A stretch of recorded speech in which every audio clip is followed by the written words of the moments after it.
had been a signing that had been kind of a symbol of the new structure from 2 years ago, post-Wenger. Yeah. But Arteta really pushed for Ramsdale because he saw how important he could be for what the team wants to do. I think that they must be even more surprised with what he brings to that dressing room. I'm telling you, you could see it when he's playing.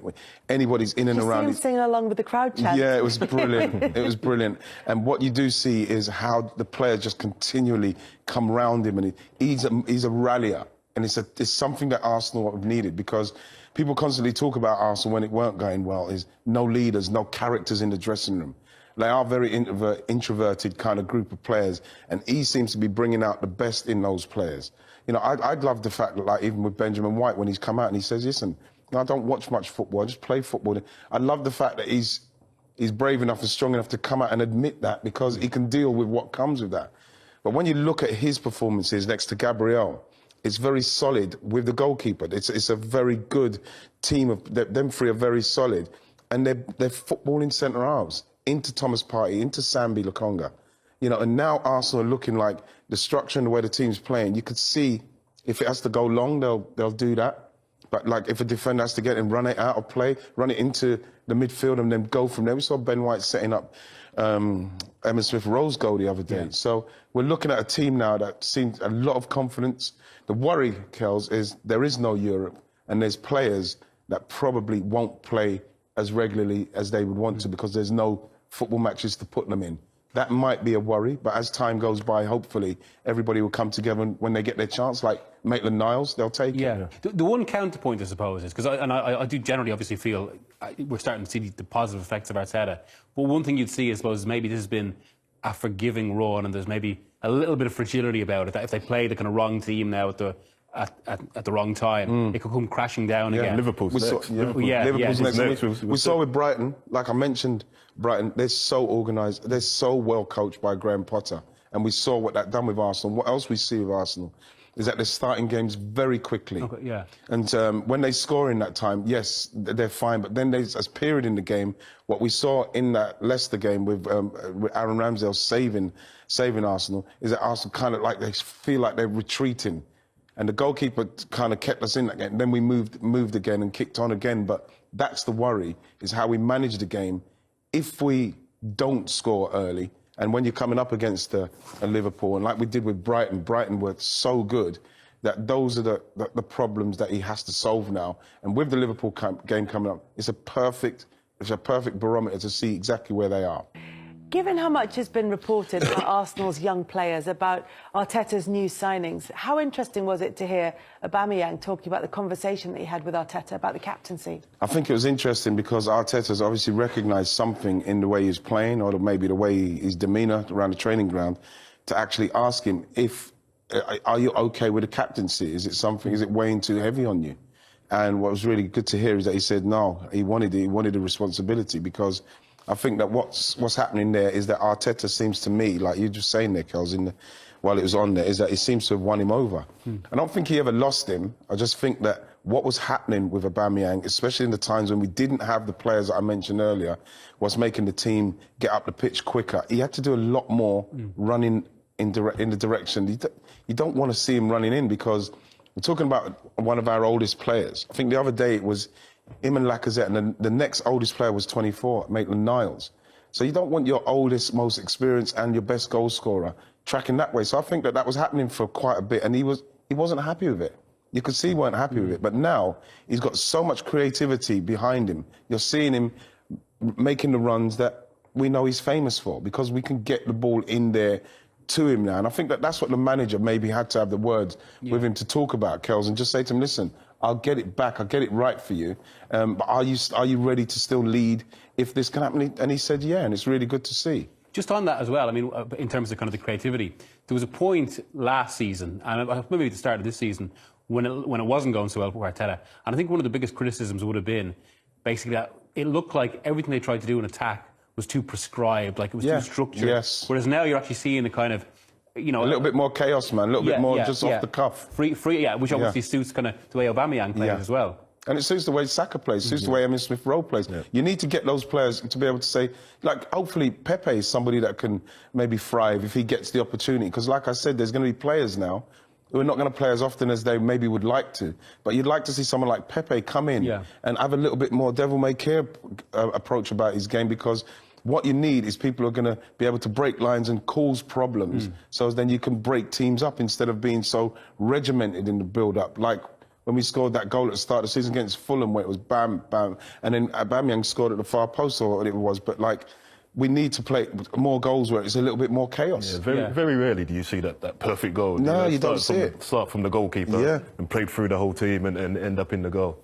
Yeah, that's what we were doing a lot of. Exactly, we were trying to score the perfect goal, whereas now you're seeing different players getting involved in trying to score goals. It's brilliant to see someone like Auba Smith Rowe not only get called up, but like scoring more goals, because he recognised, just like when he spoke to Arteta about, I need to score more goals, I need to have more of an end product. And that's happening. And now we're seeing him. Obviously, this was against Spurs, and I wouldn't say Spurs covered themselves in glory in this game, Ledley, but the fact is that you're looking at him, he's having more shots this season. He's been a lot more selfish when he gets himself in those areas. I've seen him now do things where people are saying, yes, yes, yes, and he's having a shot and then apologising. It's something that I kind of mentioned to him. I said, listen, you create as well. So there's times when you get into these situations, have a shot, get more shots in games.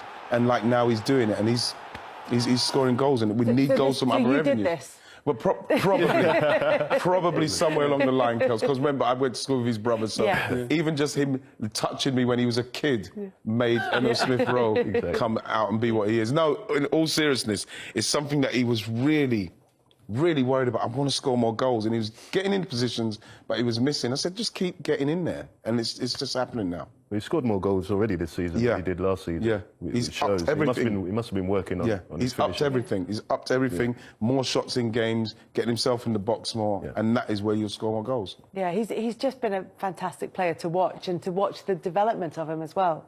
Yeah, he is, and he plays with a maturity. I'm not sure how old is he? No. He's 21 now. 21, but he seems so much older. The way he plays the game.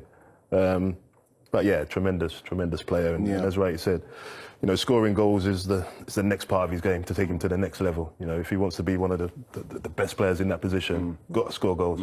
Again, that's a remarkable thing that you say. I mean, you'd almost forget he's 21 because the way he's taken on the responsibility on himself and Saka. And the thing is, he himself said, "I want the number 10." Yeah. You see, now people, I remember when Dennis Bergkamp came, Paul Merson handed him the number 10. He said, yeah, you can have it. The confidence that he has, because when he's interviewed, he is very clearly a 21-year-old kid. Like, there's a real difference between how he looks when he's on a pitch and how he looks outside of that situation. But Kels, it's like you see players like they change when they get onto the pitch in the way they demean. It's because he's very shy, but then the real person, the talent comes out, and it's on the pitch where he's like, he's not afraid of anything. He feels at home, don't he? Yeah, that's where you feel at home. That's where you feel like, this is where I can express myself, because obviously when you speak to him, when you see him, he's so shy, so shy. But when he gets on the pitch, that's where Emile Smith Rowe comes to life, because that's where he's at his best. That's where he feels he's most confident. You picked up on that point. Is that how you felt, that when you went out onto the pitch, that was you at home? Yeah, without a doubt. And a lot of players are like that. We like our feet to do the talking for us, rather than the talking ourselves. But as I say, I think for him, he's a natural player. So I think about someone like a Gascoigne. You just throw a ball at them and let them go, and they just play. And that's why he's done so well, being a young kid, not feeling the pressure of wearing a number 10. It's because he's a natural player who just wants to play. And when he plays, that's when he's at his best. Got himself a chef in as well, hasn't he? Yeah, but these are the things I think that, and it feeds down from someone like Cristiano Ronaldo. Literally feeds down. Yes, literally. Because what these young guys are seeing is that the guys at the very top, what they're doing is that they're investing in themselves, in what they bring around themselves, whether it's the chef, the PT, the house, the stuff in the house, the pools, everything what they can afford to make themselves better, last longer. They're doing that, and you have to say this is the thing. And they're doing it from earlier. Yeah. This was something that players would do towards the end of their career to try and prolong it. They start there. When you've got them now doing, they finish the game, they do the ice baths, and they do the ice baths on a Sunday. They relax. They relax more. They're doing all the things that is gearing them to be the best that they can be once they get there on a Saturday. And it's what when Wenger came. Yeah. It was the early days of it. It's every single thing you're doing for your body is for you to perform at your very best on the Saturday. And I think that's now fed into the players, and players are doing it. They're doing it now. Just on that, actually, I interviewed Christoph Ager from Brentford a few weeks ago, and he said that exactly. He said, being a footballer now, a 24/7 job, because it's training games, but also on top of that, it's all of the work you have to do around it, and even not just nutrition and looking after yourself, but also the actual research in terms of like tactical, which you can imagine Arteta is well on top of as well, given how structured they are. But the thing is that I remember when Wenger came and we had to do all the stuff we was doing with the nutrition and all the vitamins. Due to win. Yeah, all that sort of stuff. I remember because I shared rooms with Dennis, and I said, I can't wait till we get back home so I can eat some food, some nice. And he said, what do you mean? I said, yeah, I just eat what my other stuff, the normal stuff. He says, I eat this all the time.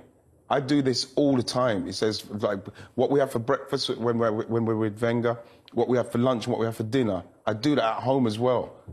I was like that. I was like, do you? I said, yes. And he was deadly serious. Did you cry? I was devastated because I hated the food because it was so bland. But then when I went home, I started to have to do the same things because I get it now.